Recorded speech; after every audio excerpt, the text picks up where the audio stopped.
कहीं ना कहीं सरकार जो है पर्यावरण को लेकर जो है फेल नज़र आ रही है, क्योंकि कहीं ना कहीं दाबा दब गया और कहीं ना कहीं कंट्रोल पाने की स्थिति में हम आ गए। सोच बदलो, देश बदलो, पर्यावरण को सुरक्षित कर लो, ये देश का नारा है और पर्यावरण को सबने मिलकर बचाना है, यही नारा पूरे देश का है। क्योंकि पर्यावरण बचाना एक अहम मुद्दा इस समय बन गया है, क्योंकि देश में जिस तरीके से कोरोना काल में, जब देश अभी भी कोरोना काल में जिस तरीके से देश ऑक्सीजन के लिए लड़ा, उसकी एक अहम वजह यही कि पर्यावरण की कमी। और इसी कड़ी में इस वक्त हमारे साथ मौजूद है गुरुग्राम से नवीन गोयल। हाल ही में नवीन गोयल को हरियाणा प्रदेश का पर्यावरण संरक्षण का प्रमुख बनाया गया है। सर, सबसे पहले तो बहुत बहुत बधाई हो आपको। शुक्रिया, धन्यवाद। सर, किस तरीके से आप पर्यावरण को लेकर काम करेंगे पूरे हरियाणा की अगर मैं बात करूँ तो? देखिए, सबसे पहले हर एक काम के अंदर जन भागीदारी का होना मैं मानता हूँ बहुत ज़्यादा ज़रूरी है। जब हम सबको शामिल होकर के हम एक संकल्प ले लेते हैं, अगर हम हर आदमी एक नियम बना ले कि हमने हर वर्ष अपना 1 या 2 या 5 पौधे लगाने हैं, तो आप ये सोचिए कि एक आदमी जब अपनी जिम्मेदारी समझने लग जाएगा तो कितना बड़ा एक अभियान चल जाएगा।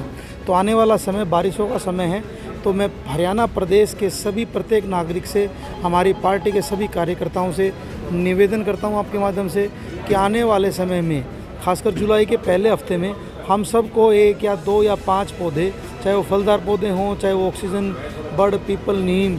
देखिए, जैसा कि कोरोना का समय आया, हम सब ने देखा कितनी तराही ऑक्सीजन को लेकर के मची। तो हम सब का ये नैतिक जिम्मेदारी बनती है, हम सब अपनी जन भागीदारी दें और सब मिल कर के पेड़ पौधों को लगाएं, और ना केवल लगाएं, उनको अपने बच्चों की तरह पालें, उनकी देखभाल करें।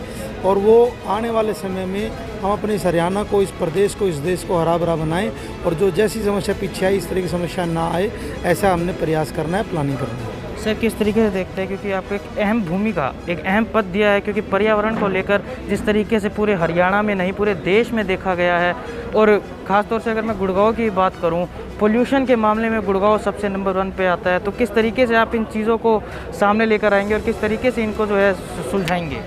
देखिए, सबसे पहले तो मैं आपके माध्यम से हमारे प्रदेश अध्यक्ष माननीय ओम प्रकाश धनखड़ जी का, माननीय मुख्यमंत्री जी का और हमारी पार्टी के सभी शीर्ष नेताओं का धन्यवाद करता हूं कि एक महत्वपूर्ण सब्जेक्ट की जिम्मेदारी मुझे दी है, और मैं इस बात का पूरा विश्वास दिलाता हूं कि इस जिम्मेदारी को पूरी निष्ठा और आत्मा के साथ पूरा करने का काम करेंगे। जैसे बात आपने गुरुग्राम की कि गुरुग्राम मैं मानता हूँ कि हरियाणा का एक चेहरा है, और गुरुग्राम में इन्वायरमेंट की सबसे बड़ी समस्या है। हमारा गुरुग्राम देश और दुनिया के प्रदूषित शहरों में से एक हो गया है।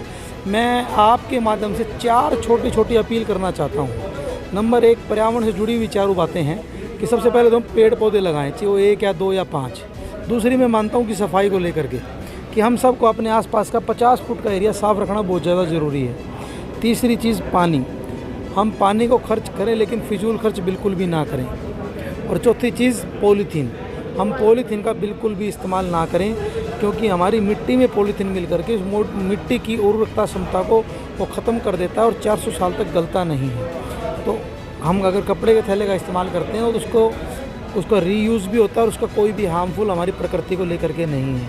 हम सब की जिम्मेदारी है कि इस गुरुग्राम को साफ़ सुथरा करना है, इस गुरुग्राम को हरा भरा बनाना है, इस गुरुग्राम की हवा को सही करना है, ताकि हम इस खुली हवा में साफ़ तरीके से सांस ले सकें, और जो लंग्स की बीमारियां हैं, जो शरीर में फेफड़े की बीमारी है, उससे हम बच सकें। ये हम सब की जिम्मेदारी इन 4 कामों को मैं गुरुग्राम के सभी लोगों से, हरियाणा के सभी लोगों से अपील करता हूँ। सर, हरियाणा को जाना जाता है हरियाणा की हरियाली की वजह से, लेकिन कहीं ना कहीं आप भी मानते हैं कि हरियाणा की हरियाली जो अब ख़त्म नज़र आ रही है, और इसके पीछे का मुख्य कारण क्या लगता है? देखिए, इससे मुख्य कारण सबसे पहले तो हमारी जागरूकता है।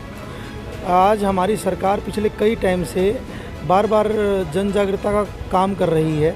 मैं आपके माध्यम से अपील करना चाहता हूं कि हमारे जो हरियाणा का किसान है, देखिए हमारे हरियाणा जो है वो कृषि योग्य भूमि बहुत ज़्यादा है और एक कृषि प्रदेश है हमारा हरियाणा। तो गेहूं की जो धान की खेती है उसमें पानी की जो ज़रूरत है वो बहुत ज़्यादा होती है।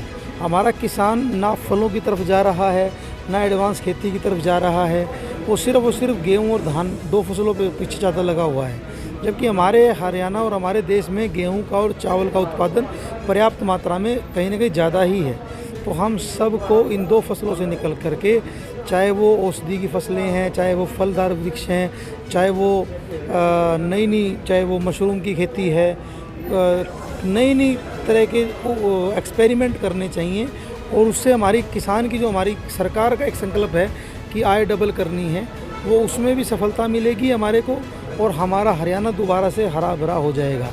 सर क्या लगता है कहीं ना कहीं सरकार जो है पर्यावरण को लेकर जो है फेल नज़र आ रही है, क्योंकि जिस तरीके से कोरोना काल में अप्रैल मई के महीने में देश में देखा गया ऑक्सीजन को लेकर त्राही त्राही मची। अगर मैं गुरुग्राम की बात करूं तो गुरुग्राम में भी किस तरीके से लोग ऑक्सीजन के लिए दर दर भटके, कहीं ना कहीं सरकार जो है इसमें फेल नज़र आई है।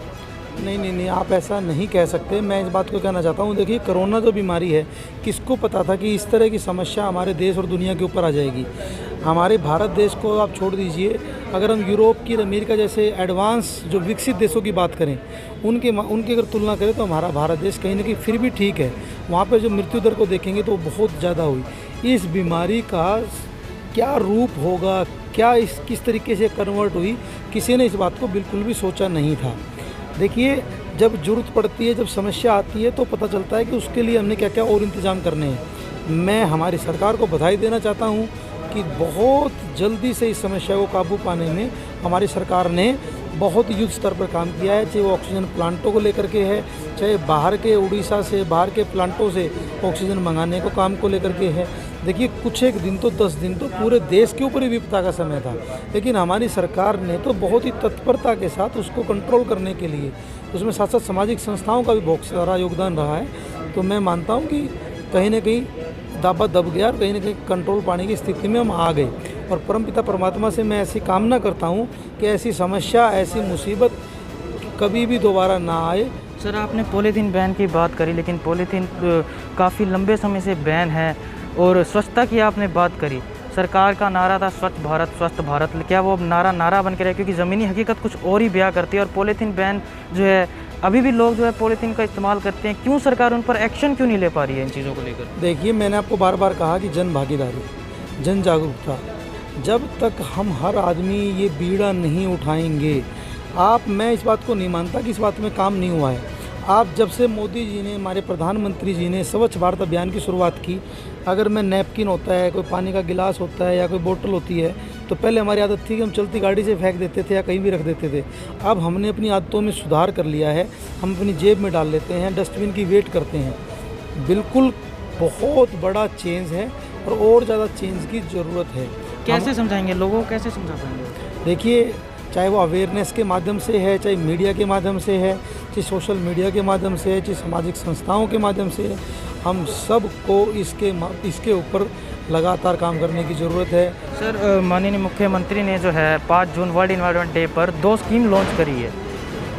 2 स्कीम लॉन्च करी है पेड़ को लेकर। एक तो ऑक्सीवन स्कीम है और दूसरी सर प्राण वायु देवता पेंशन स्कीम है। क्या स्कीम है सर ये, किस तरीके से? देखिए, मैं आपको बताता हूँ कि हमारी सरकार समय समय पर नई नई स्कीमें, नई नई विशेषज्ञों की हेल्प से मदद लेकर के हम नई नई स्कीम, आप ये देखिए कि पिछले बेटी बचाओ बेटी पढ़ाओ को लेकर के, चाहे वो यमुना के अभियान को लेकर के, चिकगंगा को अभियान को लेकर के, समय समय पर इतनी सारी स्कीमें कि हमारे को सरकार की तरफ से मिल रही हैं। जैसे एक स्कीम हमारी जल शक्ति को लेकर के अभी सरकार ने शुरू की है। तो सरकार इतने बड़े लेवल पर काम कर रही है और इतनी बड़ी चिंतित है। सबकी जिम्मेदारी की एक ज़रूरत है। जब हम सब जिम्मेदारी मिला लेंगे अपनी, तो इस हवा को, इस हमारी ऑक्सीजन को हम साफ़ कर पाएंगे। क्या लगता है अब हरियाणा में नवीन गोयल हरियाली दोबारा वापस लेकर आ पाएगा? हम सब मिल करके लेके आएंगे। हमारी सारी भाजपा का संगठन, पूरे भाजपा के कार्यकर्ता, मैं अकेला कुछ नहीं कर सकता। हम सब की ज़रूरत है, हम सब मिल करके इसके लिए पूरा अभियान छेड़ेंगे। पर्यावरणविद हैं, उनकी सलाह लेंगे, सभी पर्यावरणविदों की जल्दी संगोष्ठी करेंगे। माननीय मुख्यमंत्री जी का क्या रोड मैप है, उसको मिल करके वो किस तरीके से काम चाहते हैं, हमारे प्रदेश अध्यक्ष जी किस तरीके से काम चाहते हैं। अभी 2 ही दिन हुए, सबसे मिलकर के एक रोड मैप और अच्छे तरीके से बनाएंगे।